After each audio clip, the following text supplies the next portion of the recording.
আপনাদের সঙ্গে শেয়ার করছি আমের আচার। আমের আচারের জন্য আমি আম নিয়ে নিয়েছি। আমগুলো আমি খুব ভালো করে ছাড়িয়ে পরিষ্কার করে নেব। আর জানেন তো, এই গাছ থেকে যখন লোকে আম পাড়তে যায় বলে আম গাছে নাকি ভূত থাকে। সত্যি থাকে কি না আপনারা জানাবেন। আম গাছে ভূত, যখন লাঠি দিয়ে আম গাছে আম পাড়া হচ্ছে বলছে আম গাছটায় কিন্তু ভূত আছে। আমি জানি না ভূত আছে কি নেই, তবে হ্যাঁ একটা ছাওয়া দেখেছিলাম, সেটা ভূত কিনা ঠিক বলতে পারবো না। আমগুলো পরিষ্কার করে ছাড়িয়ে আমি কেটে নিলাম লম্বা লম্বা করে। এর মধ্যে এবার একটু হলুদ দিয়ে দিচ্ছি। হলুদটা খুব ভালো করে আমি মাখিয়ে নেব। হলুদটা খুব ভালো করে মাখিয়ে নিচ্ছি আমি হাতে করে। আর আছে কি না ভূত আপনারা কিন্তু জানাবেন। তবে আমি একটা ছাওয়া মতন দেখেছিলাম ভূতের, জানি না, সবাই বলছে ওটা ভূত। এর মধ্যে আমি 1 চামচ 5 ফোড়ন দিয়ে দিলাম, আর 1 চামচ ধনে দিয়ে দিলাম, গোটা ধনে আর 5 ফোড়ন, আর একটা শুকনো লঙ্কা, একটা তেজপাতা। এর মধ্যে দেবো 1/2 চামচ জিরে।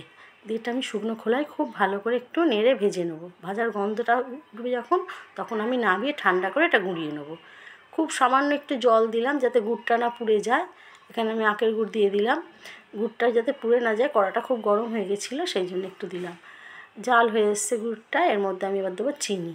চিনিটা এই কারণে দেবো, চিনিটা দেখবেন দিলে না খুব টাইট হয় আর খুব আটা আটা মতন হয়, খেতে ভালো হয় এটা। আমি চিনিটা দিয়ে আবার একটু ভালো করে এটা জাল দিয়ে নেবো।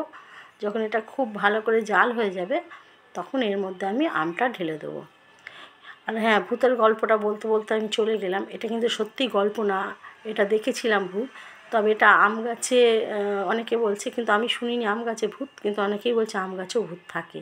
তো ছাওয়াটা দেখেছিলাম, তখন অন্ধকার অন্ধকার হয়ে এসেছিলো, মেঘ করেছিল, হতেও পারে, আমি ঠিক বলতে পারছি না।